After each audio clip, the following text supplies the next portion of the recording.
I have become convinced that near-death experiences establishes the reality of life after death based on my own personal research and the research of many others. What's important is what led to me believing that near-death experiences prove life after death. And the answer is there's 9 lines of evidence that I've derived in my research. And I find those 9 lines of evidence, any one of them, to be very strong evidence that there's an existence of life after death. But if you put all 9 together, I think the combination of all 9 lines of evidence becomes, in my opinion, compelling. One of the lines of evidence that I have is that when near-death, well, back up a minute. When near-death experiencers have their life-threatening event, they're generally unconscious and often clinically dead. There should be absolutely no possibility of them having a conscious, organized experience.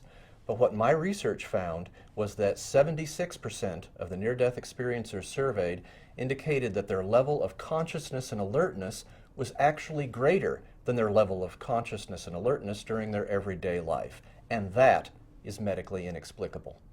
Nearly half of people who have a near-death experience will have an out-of-body state. We'll call it an OBE.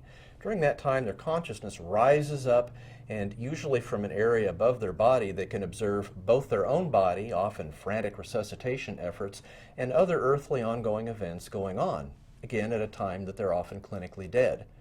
Part of my study was to look at 617 near-death experiences. We found 287 of those near-death experiences involved observations of earthly, everyday events at this time when they were unconscious or dead. And to my considerable surprise, we found that an unbelievable 97.6% of the time, every observation that they were making, everything that they shared in our survey in their narrative form was realistic. In other words, there was nothing that seemed unrealistic about their observations of earthly events to either the near-death experiencer or to myself personally looking over their narrative. There's absolutely no medical explanation, even theoretically possible, for having a cardiac arrest, having your heart stop, and being under general anesthesia, and having these incredibly detailed, lucid, vivid, dramatic near-death experiences, especially if these near-death experiences occurring under such extreme situations are the same exact content of experiences that happen to all other near-death experiencers. There's no medical explanation for that possible whatsoever.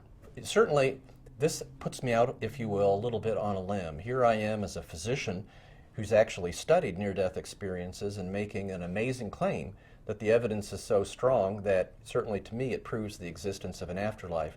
So I would emphasize I want every person to consider the evidence, wherever they find the evidence, whatever they consider the evidence to be, and make up their own mind about how strong they think the evidence is.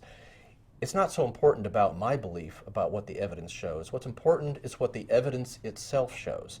So I would like every person to consider carefully these 9 lines of evidence, consider carefully other evidence for and against the reality of near-death experience that might be important or significant to them individually, and make up your own mind. In a way, I've walked a mile in those shoes. I've considered a lot of other lines of evidence. I've lived my life. I've thought a lot about life after death. And at the end of all that thinking, at the end of processing all the data, I can tell you, for me personally, for Dr. Long personally, I am convinced that there is an afterlife.